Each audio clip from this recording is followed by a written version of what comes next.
Hello everyone, and welcome back to another miniature furniture tutorial. Today we are starting a brand new collection, and I am especially excited about this one because it is going to be a little bigger than my usual collections. This time we are making a strawberry kitchen. Before we start, let me show you the basic materials I am using. A4 paper or cardstock, around 160 to 200 GSM, glue, scissors, a craft knife, and a scoring tool for making the folds. You can use a special scoring tool, or simply something with a rounded tip that does not cut the paper. I always recommend taking a little extra time with the scoring, because clean and accurate folds make a surprisingly big difference. The straighter your folds are, the better the pieces will meet when you assemble them, and the easier it is to keep the whole piece square. With paper furniture, a tiny mistake at the beginning can become much more noticeable later, so this is one of those moments when slowing down actually saves time. And now, let me introduce the new collection. The strawberry kitchen will have 8 different pieces of furniture, which makes it the largest collection I have made so far. And yes, I know what you are probably thinking. I have started a few collections before, and then mysteriously disappeared from them. The Vintage Paris collection is still waiting patiently for me, and the Dusty Rose collection is also somewhere in my studio, probably wondering when I am coming back. I have not forgotten about them, I promise. They are simply waiting for their turn. I definitely want to continue both of them. But then this kitchen idea appeared with strawberries, warm red paint, old cream-colored wood, and a slightly rustic country feeling. And I honestly could not resist. Sometimes a new idea arrives at exactly the wrong time and still manages to become the next project. So for now, the other collections can have a little rest while we make a strawberry kitchen.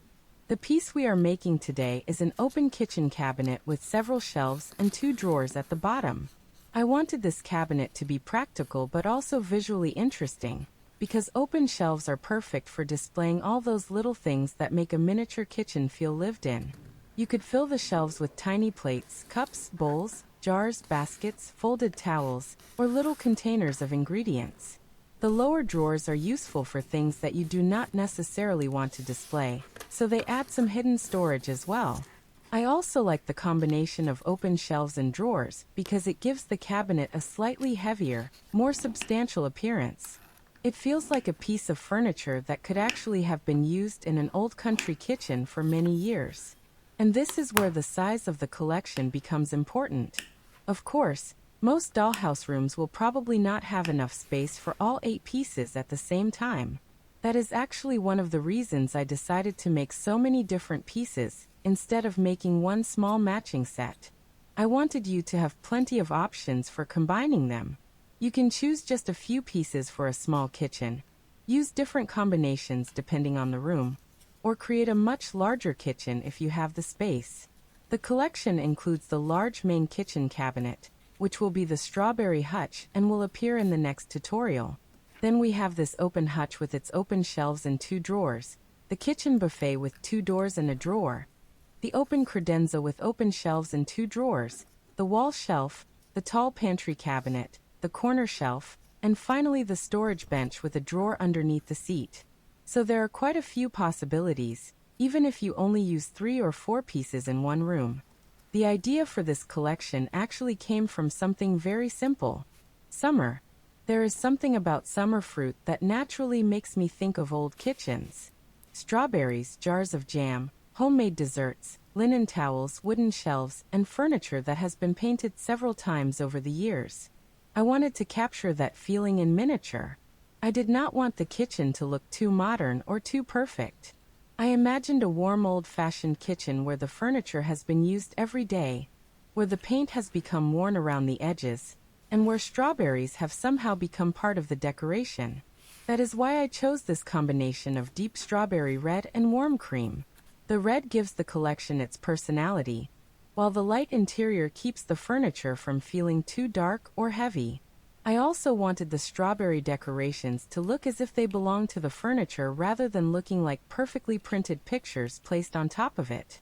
The slightly faded botanical illustrations, the worn paint, and the visible wood texture help create that feeling. I love miniature furniture that looks as though it has a little history. It does not have to be perfectly symmetrical or perfectly new. A few scratches and faded areas can make it feel much more believable. For this collection, I am keeping the outside of the furniture mainly red and the inside light, so when you open a cabinet or look at the shelves, you get that warm contrast between the painted exterior and the pale, aged wood inside.